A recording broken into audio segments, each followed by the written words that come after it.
The water turned red. That's what I remember most. Not the explosions, not the screaming, not even the dying. Just the water. How it changed from blue to pink to red as we waded through it. Betio Island, Tarawa Atoll, November 20th, 1943. 76 hours of hell compressed into a piece of coral 2 miles long and half a mile wide. My name is Vincent Castellano. I was a private first class with the 2nd Marine Division, 2nd Battalion, 8th Marines. I was 20 years old when we hit that beach. Grew up in Brooklyn. Tough neighborhood, or so I thought. Turned out I didn't know what tough meant. I joined the Marines in '42, right after Pearl Harbor. Like everyone else, I wanted revenge, wanted to hit back at the Japs for what they'd done. The Marines promised we'd be the tip of the spear, first to fight, first to win. They trained us at Camp Lejeune, made us hard, made us mean, taught us to shoot, to fight, to kill, told us we were the best fighting force in the world. Nothing could stop us. We believed it. God, we believed every word. They shipped us to New Zealand first. More training. Then we got the word, Tarawa, a tiny island in the Gilbert Islands, strategic airfield the Japanese had built. We'd take it in a few days, they said, maybe a week at most. The Japanese had 4,500 troops dug into concrete bunkers and pillboxes. Their commander, Rear Admiral Shibasaki, had boasted that 1 million men couldn't take Tarawa in 100 years. We had 3 days. The Navy bombarded the island for hours before we went in. Battleships, cruisers, destroyers dropped more explosives than you could imagine. The island disappeared under smoke and flame. Nothing could survive that, they told us. It'll be a walkover. We believed that, too. We were wrong about everything. November 20th, 1943, 0830 hours. We climbed down into the landing craft. The sea was rough. Men were already getting sick, throwing up into the boats. I wasn't scared yet. Too pumped up, too ready to fight. That changed the moment the ramp dropped. The reef. Nobody told us about the goddamn reef. The Higgins boats were supposed to float over it, get us to the beach, but the tide was wrong, lower than predicted. The boats grounded on the reef 700 yards from shore. 700 yards. That's 7 football fields of open water, under fire. The ramp dropped, and immediately men started dying. Japanese machine guns had perfect fields of fire. They'd survived the bombardment in their concrete bunkers, and now they were tearing us apart. Get out! Get out! The coxswain was screaming. The boat behind us was hit, burning. No choice. We went over the side. The water was chest deep. I held my rifle over my head and started wading. Around me, men were dropping, just falling into the water and not coming up. The machine gun fire was constant. Mortars were landing everywhere. The water churned white with explosions. Corporal Jackson was next to me. We'd trained together, shipped out together. He was from Tennessee, always talked about his daddy's farm. He took a round through the throat, grabbed at it, trying to stop the bleeding. The water turned red around him, and he went under. I kept moving. What else could I do? Men were using bodies as cover, dead Marines floating in the water, and we'd hide behind them when the fire got too intense. I did it, too. Hid behind what used to be a kid from Ohio, whose name I can't remember now. The weight was incredible. Combat pack, ammunition, rifle, grenades, all of it soaked. Men were drowning just from the weight, stepping in holes on the reef and going under, too heavy to swim back up. Amtraks, amphibious tractors, some of them made it over the reef, but the Japanese had them zeroed. I watched one take a direct hit from artillery, just disintegrated. 20 Marines gone in a flash. It took forever to reach the seawall. Probably 30 minutes, but it felt like hours. Out of the 43 men in my landing craft, maybe 15 made it to shore. The rest were dead in the water or drowning or bleeding out on the reef. We pressed against this low seawall. 4 feet of concrete and coral. It wasn't much, but it was cover. We were pinned there, couldn't move forward, couldn't go back. Japanese fire was coming from everywhere. Bunkers, pillboxes, spider holes, sniper positions in knocked-out trees. And behind us, more boats were coming in, more Marines wading through that same 700 yards, dying in that same red water. The tide was coming in now. Bodies were washing up on the beach like driftwood. That sea wall became our world, 4 feet of cover between us and death. Behind it, we were relatively safe. Over it was a killing field. The beach was maybe 40 yards deep. Beyond that, the Japanese had their defenses. Concrete bunkers with walls 4 feet thick, reinforced with steel and coral.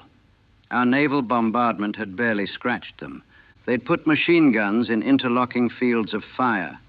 You couldn't move without being under fire from 3 different positions. They'd spent months preparing.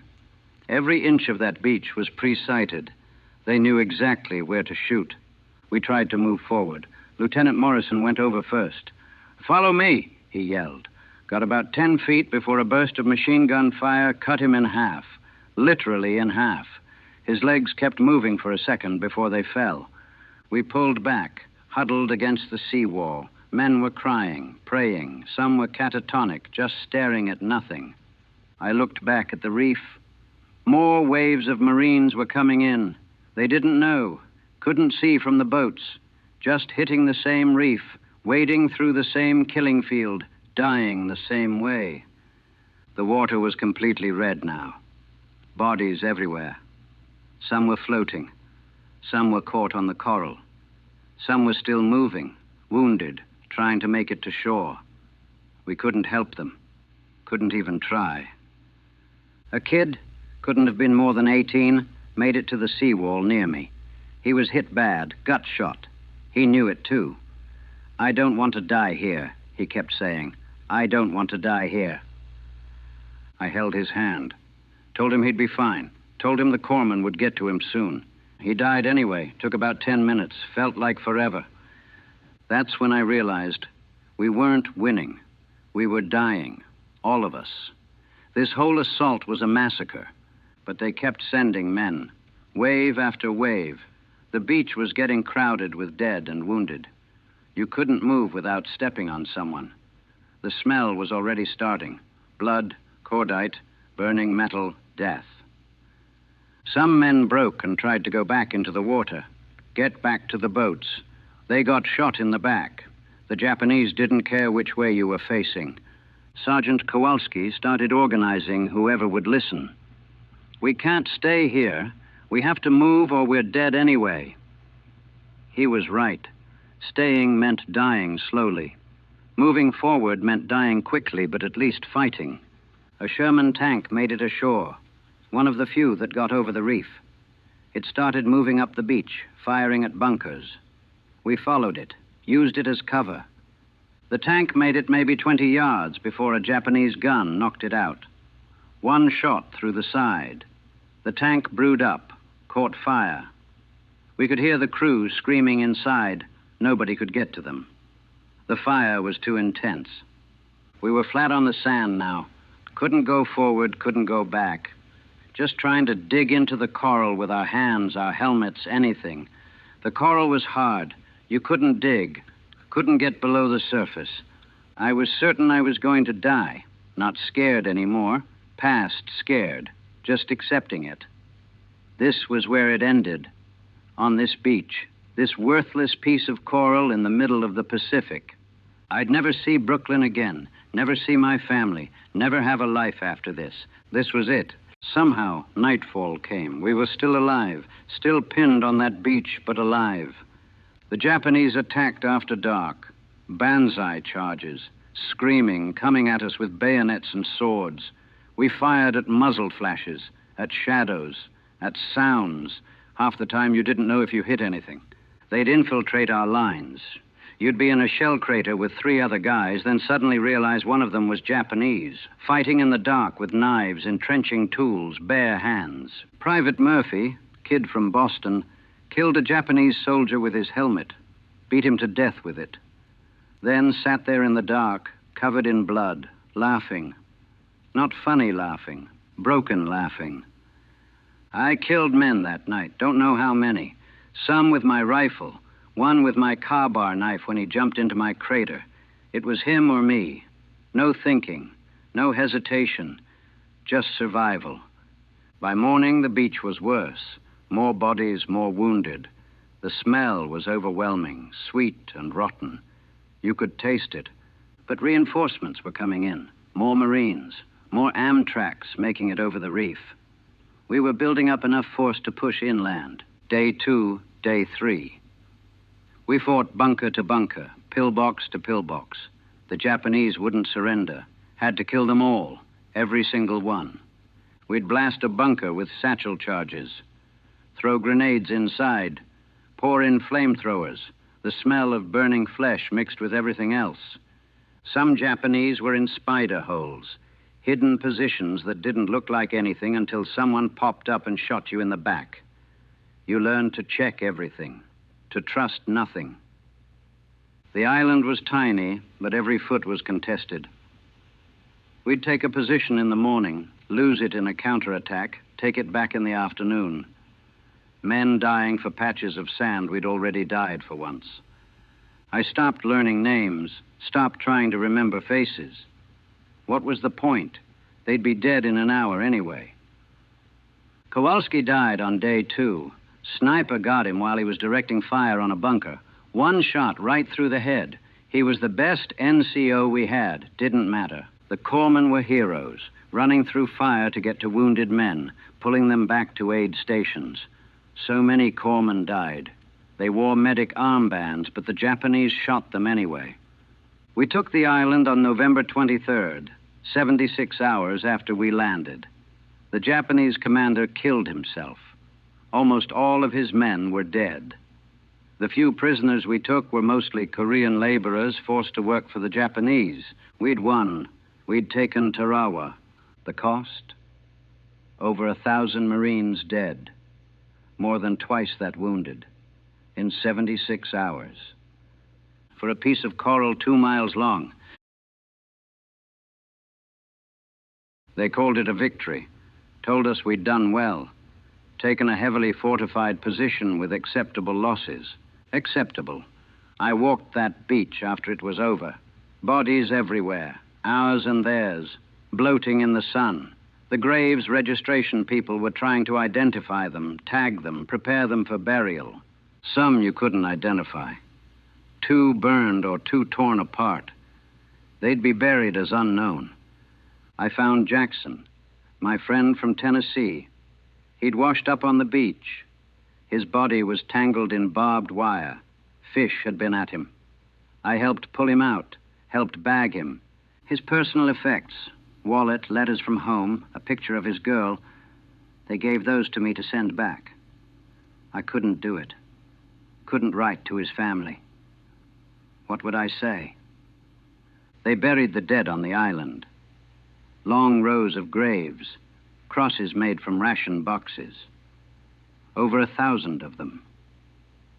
I stood there looking at those crosses and felt nothing. Empty. The part of me that could feel had died somewhere on that beach. We stayed on Tarawa for a few weeks. Security duty, cleaning up. The smell never went away. Bodies buried in shallow graves in the coral. The heat, the humidity, everything rotting. I started having the dreams then, the red water, the waiting, the dying. I'd wake up screaming. Everyone did. The corpsmen gave out sleeping pills, but they didn't help. Some guys cracked completely, started talking to people who weren't there, or stopped talking at all. They got evacuated for combat fatigue. We didn't judge them, envied them maybe. The rest of us got ready for the next island, because there was always a next island. Kwajalein, Saipan, Tinian, Iwo Jima, Okinawa. Each one would be the last big battle. Each one was supposed to break Japanese resistance. Each one was just another Tarawa. I made it through them all. Got wounded twice, shrapnel on Saipan, bullet through the shoulder on Iwo. Nothing serious enough to send me home. Got patched up and went back. The war ended in August 45. They dropped the bombs. Japan surrendered. We'd won. I felt nothing. No joy. No relief. Nothing. They shipped us home. Heroes welcome. Parades. People thanking us. Girls wanting to kiss us. Everyone celebrating. I just wanted to be alone. My family threw a party. All the neighbors came. Everyone wanted to hear war stories. Wanted to know what it was like. What we did. I told them it was fine. We did our job. It wasn't so bad. Lies. All lies. My mother could tell something was wrong. You're different, she said. What happened to you over there? Nothing, Ma. I'm fine. More lies. How could I explain? How could I tell her about the red water, about watching my friends drown, about killing men with my hands, about the smell of burning flesh? I couldn't, so I didn't. I built a wall between who I was before and what I'd become. The boy from Brooklyn died on Tarawa. What came back was something else wearing his face. It's been 14 years. 14 years since that beach. I'm 34 years old now. Got a job at the docks, got married, good woman who doesn't ask too many questions. Got a kid on the way. On paper, I'm doing fine. Living the American dream. War hero making a life for himself. But I never left Tarawa. Part of me is still there, pressed against that seawall. Still wading through that red water. The nightmares never stopped. They got less frequent, maybe, but they're still there. I'll wake up choking, feeling like I'm drowning. Or I'll dream I'm back on the beach and my rifle won't fire and they're coming and I can't stop them. My wife knows. She doesn't say anything, just holds me until I stop shaking. She deserves better than this, better than me. I can't go to the beach, any beach. The sound of waves makes my heart race. The smell of salt water brings it all back. Once I tried to take my wife to Coney Island. Lasted 5 minutes before I had to leave. She thinks I don't like crowds, doesn't know it's the water I can't handle. I ran into Murphy a few years back, the kid from Boston who beat that Japanese soldier to death. He's a drunk now, lost his job, lost his family, living on the streets mostly. We talked for a bit, about the war, about Tarawa. He was the only person I could really talk to about it, the only one who understood. We died there, he said. We just didn't stop breathing. He was right. I tried the VA.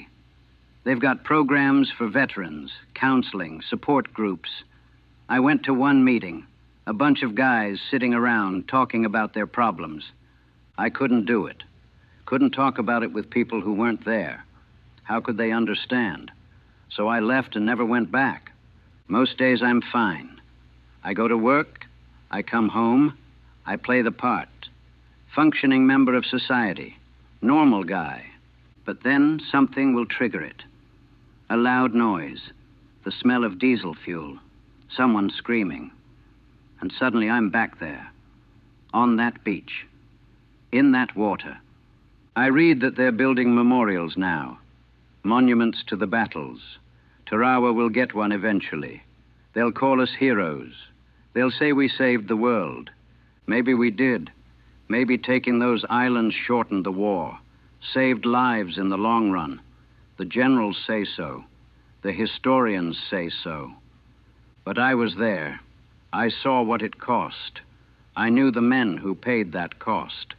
1,000 dead Marines for a tiny coral atoll most people couldn't find on a map. Was it worth it?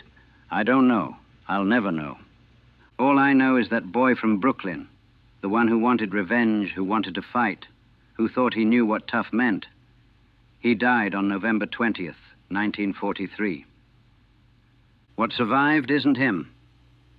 It's something the Marines made, something the war created, a thing that looks like Vincent Castellano but isn't. Not really. The water turned red that day, and it's still red when I close my eyes. We took Tarawa, but Tarawa took us too. We never came back.